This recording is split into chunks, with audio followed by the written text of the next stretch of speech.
Bienvenidos al Evangelio de Teología y Vida de este domingo. Celebramos la fiesta de la Santísima Trinidad.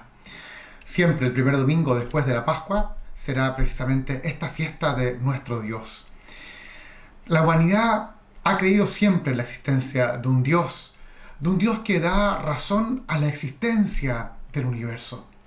Pero este Dios se ha pronunciado de distintas formas a través del tiempo. Tal vez la imagen primera que existe de Dios es esta imagen del panteísmo. Algunos lo ven como un absoluto del cual nosotros formamos parte. Tiene que ver con este Dios creador, pero al mismo tiempo con que todo el universo es Dios en sí mismo. Este panteísmo nos presenta un Dios con el cual no se dialoga. Tenemos por otra parte el Dios persona, que surge, por ejemplo, en el mundo de los griegos, pero es un Dios que no se interesa por nosotros. Los dioses se relacionan entre ellos, pero no se relacionan con amor con las personas. Pareciera incluso que tienen celos de que las personas vivan alegres, y a ellos hay que servirlos a través de los distintos sacrificios que se le ofrecen. Aquí mismo hay algunos que han imaginado un Dios belicoso, vengativo, amigo de unos y enemigo de otros. Incluso en las mismas guerras tenían sus propios dioses que luchaban entre ellos. Todo esto nos lleva a descubrir que no basta con creer simplemente en Dios, sino que es muy importante entender en qué Dios creemos. ¿Cuál es la imagen de Dios que tenemos en mente? ¿Un padre que se interesa por nuestra vida? ¿Un patrón que busca súbditos que lo sirvan? Dentro del monoteísmo tenemos el Islam, por ejemplo, y también el judaísmo. El Islam dice que Dios es creador y que habita arriba, lejos de los hombres. Dios es grande y el hombre frente a Dios es pequeño, es polvo y ceniza. Y mira a este Dios, el ser humano, con estos ojos de premio y de castigo. Los judíos, en cambio, afirman, desde antes por supuesto, que Dios no está lejos. Lo propio de Dios es que camina con su pueblo. No es un Dios lejano como lo será el Dios de los musulmanes, sino que es un Dios que vive con su pueblo. Y para nosotros, cristianos, ¿cómo es nuestro Dios? Nosotros creemos en un Dios que es Trinidad. Este concepto de la Santísima Trinidad no es un término bíblico, sino que surge en torno al siglo IV de un gran esfuerzo por formular de forma racional y también filosófica una verdad que sí está presente en la Escritura. Es interesante esto, entender que bíblicamente no hay un concepto para hablar de este Dios trino, pero será la filosofía la que nos permitirá en los siglos IV, V y VI ir definiendo el dogma respecto a Cristo y el dogma respecto a la Santísima Trinidad. La Biblia no nos ofrece este razonamiento acerca de quién es Dios en sí mismo, sino que la Biblia más bien nos va a narrar cómo Dios se relaciona con la humanidad. Algo dice la Sagrada Escritura sobre Dios y lo va a presentar como una comunidad de amor. La Sagrada Escritura habla de este Dios que es Padre, lo encontramos en el Antiguo Testamento y sobre todo lo encontramos en esta figura que es el origen de todo. Pero lo interesante de este Dios que es Padre es que la imagen más perfecta de este Dios es el amor. Nosotros conocemos al Padre, a este Dios, porque se ha hecho uno de nosotros. Hemos visto su encarnación en el Hijo, que es una encarnación de amor. Y Cristo, dirá San Pablo, es el rostro visible del Dios invisible. También la Escritura, y en el Nuevo Testamento de forma especial, nos habla del Espíritu. El Espíritu que es esta vida de Dios. Esta vida que consiste en puro amor. Esta vida íntima de Dios nos interesa, pues en su diseño sobre la humanidad nos ha destinado a nosotros a ser introducidos en esa vida de amor. Es nuestro destino de gozo infinito participar de la vida divina. El himno de la carta a los Efesios va a decir que nos ha destinado desde antes de la creación del mundo para estar envueltos en su amor. Y nos ha predestinado a ser sus hijos. Esto va a ser lo que le da sentido pleno a nuestra vida. Fíjense que tenemos este tradicional ícono de Rublev que nos presenta en una imagen este misterio de la Santísima Trinidad. Se trata aquí de tres personas que son iguales. Vemos el rostro igual de uno con otro, el peinado, el tamaño. Y esto recoge sin duda el dogma trinitario, ¿cierto? Que comparte el Padre, el Hijo y el Espíritu Santo una misma naturaleza divina, una única sustancia divina. El Padre, el Hijo y el Espíritu Santo son un mismo Dios, que los reconocemos como personas que son distintas entre sí, pero iguales en su esencia. Yo sé que cada uno está haciendo el trabajo de pensar cuál es el Padre, cuál es el Hijo y cuál es el Espíritu Santo. Yo los voy a ayudar con alguna simbología que aparece en este icono. El que aparece a la izquierda con este manto dorado, él es el Padre. Manto dorado que nos habla de ese Padre glorioso, de ese Padre divino. Los tres comparten el manto azul que nos habla de la divinidad, pero el dorado nos habla de esa gloria del Padre. El Padre que se encuentra bajo una casa, que en este caso es el texto, se refiere a los tres ángeles que visitan a Abraham, y esa es la casa de Abraham, pero nos habla a nosotros de la casa del Padre, a la cual estamos destinados. El que está en el centro es el Hijo, es Cristo. El rojo de su manto nos habla de su naturaleza humana, y en la mano lo vemos, este signo tan propio que surge en la iconografía posterior a los concilios cristológicos. ¿Por qué la mano así, los dos dedos? Indicando las dos naturalezas, la naturaleza divina y la naturaleza humana. Él está mirando al Padre, porque cuando uno lo ve a Él, su mirada nos lleva inmediatamente al Padre. Quien me ve a mí, ve al Padre.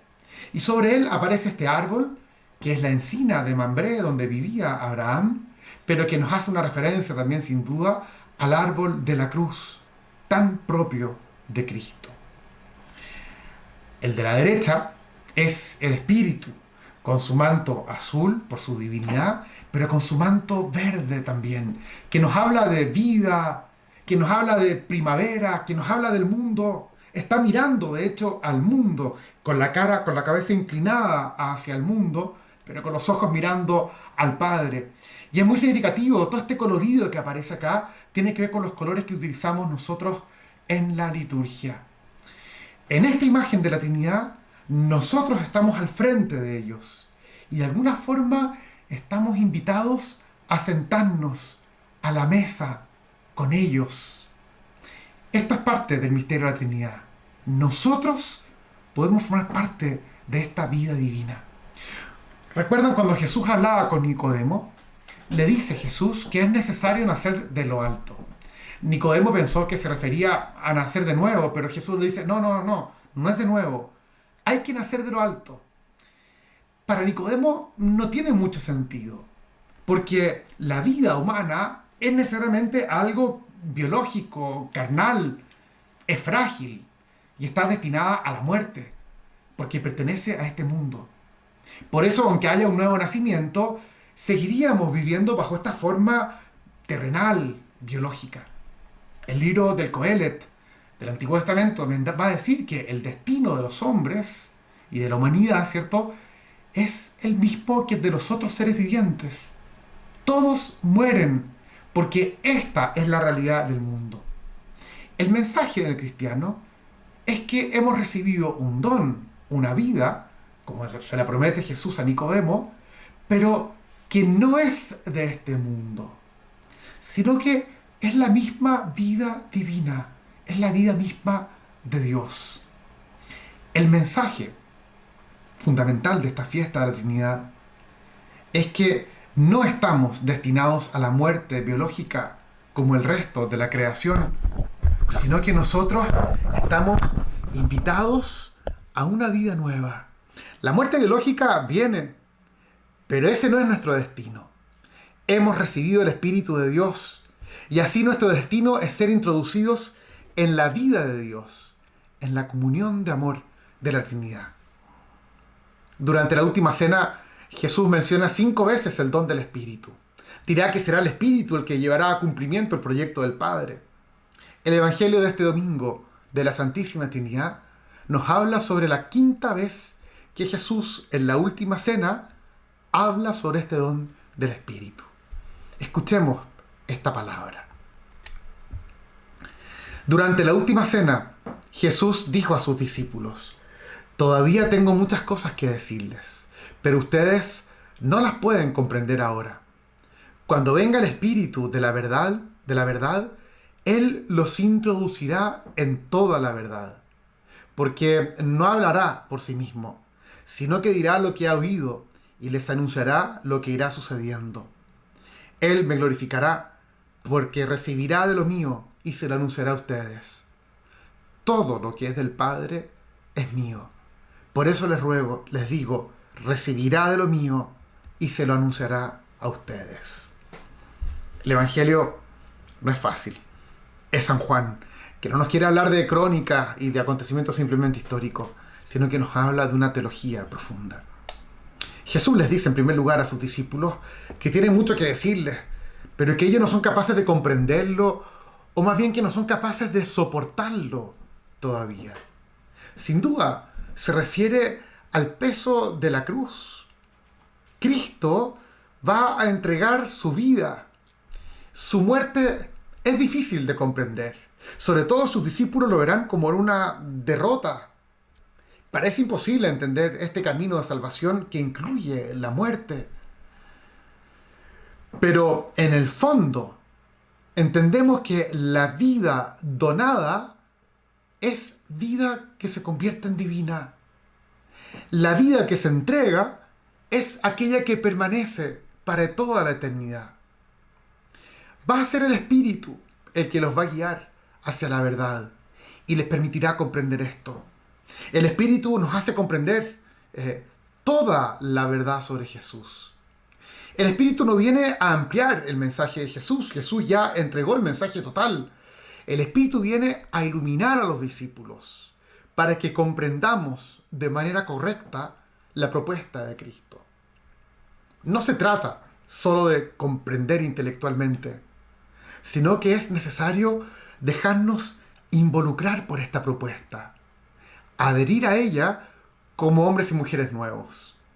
Esta propuesta Jesús la hace con sus palabras, por supuesto, en su discurso, en su mensaje, pero también esta propuesta Jesús la hace con su propia vida, y será en la cruz donde nos manifieste a cabalidad su propuesta.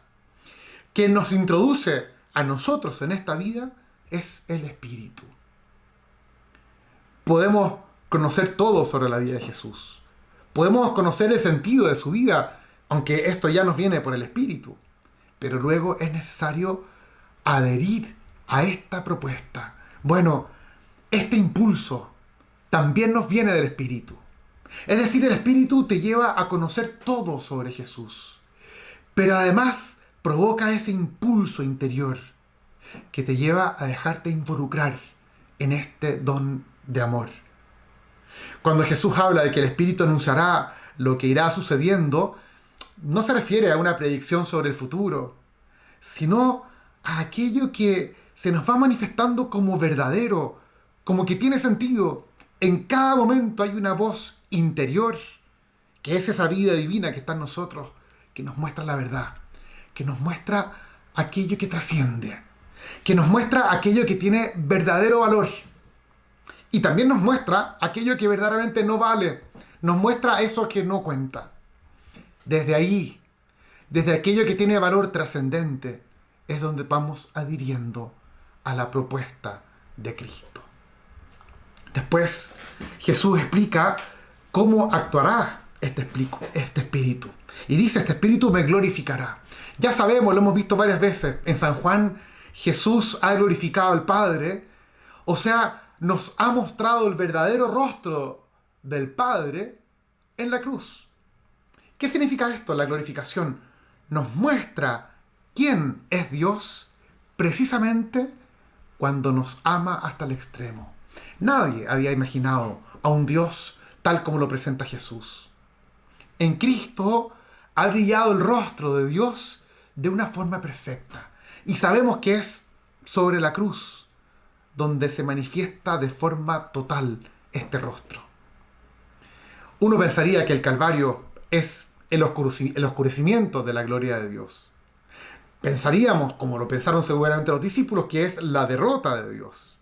Pero Jesús ha glorificado al Padre, revelando en la cruz que es un Dios de amor. De alguna forma Jesús nos dice, pueden hacer conmigo lo que quieran, ¿cierto? Pero yo siempre voy a responder con amor. No lograrán que diga otra palabra, sino amor y solo amor. Esta es la gloria que Jesús ha dado al Padre. Bueno, este espíritu que lleva a Jesús a entregar su vida, a donarla, sin pensar en sí mismo, sino solo en los demás, es el mismo espíritu que transforma el corazón de los discípulos. Este espíritu actúa en los discípulos, glorificando a Jesús, porque hace que se manifieste en los discípulos la vida de Jesús y la obra de Jesús. Cuando nosotros participamos de esta vida de amor, es el Espíritu el que hace brillar en nosotros el rostro de Cristo, esa vida que se entrega por amor. El Espíritu abre las mentes y los corazones de los seres humanos al Evangelio. Nos da fuerza para amar incluso a los enemigos. Renueva las relaciones que hay entre nosotros. Y en definitiva, crea una sociedad fundada sobre la ley del amor. Bueno, aquí está la gloria del Padre, del Hijo y del Espíritu. Un mundo en el que todos vivimos como hijos de Dios. Y así vivimos en la felicidad. Dice Jesús que ese Espíritu nos anunciará siempre esta opción de amor que podemos tomar. Para escucharlo, debemos acallar el mundo. Debemos silenciar el modo de pensar del mundo. Constantemente el Espíritu nos va mostrando esta opción de amor frente a todo lo que nos sucede y a todo lo que hacemos.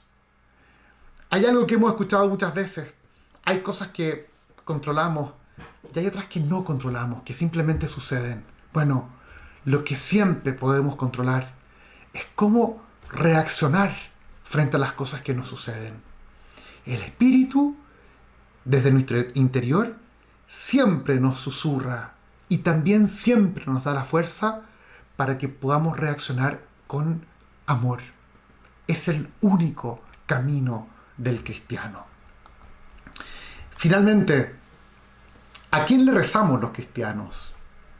No pensemos en las oraciones que se repiten, sino cuando abres tu corazón, cuando entras en el tú a tú con Dios. ¿A quién le rezas? Aquí, atentos, porque en ese tú a tú con Dios, los santos es otra forma de rezar. No me refiero a esa oración. Me refiero a cuando entramos en ese profundo diálogo, en ese profundo encuentro con Dios. No le rezamos al Dios judío, que es simplemente Dios, o al Dios de los filósofos, ¿cierto?, que es un ser superior. Nosotros nos dirigimos al Padre, como lo hace la liturgia. Toda la oración de la liturgia está dirigida al Padre. Muchas veces también dialogamos con Jesús, compartimos con Él nuestra vida, pero también nos queremos dejar traspasar por ese espíritu. Cuando entramos en el silencio de la oración, de la contemplación, nos encontramos con ese espíritu que habita en nosotros. Ese es el espíritu que habla San Pablo, que nos permite llamar a Dios Padre. Es el espíritu que nos quiere guiar y nos conduce en nuestra oración. Este diálogo con Dios, este encuentro interior con Dios en la oración, es algo que teológicamente se llama la inhabitación de la Santísima Trinidad. Dios habita en nosotros y estamos nosotros invitados a dejarnos envolver por esa vida divina que nos produce vida eterna, que la hemos recibido ya. Y este Espíritu nos involucra entonces en esta vida de la Trinidad. esta es la gran verdad que da sentido a nuestra existencia y que celebramos en este domingo, domingo de la Santísima Trinidad. Les deseo a todos una buena semana y sobre todo un buen domingo.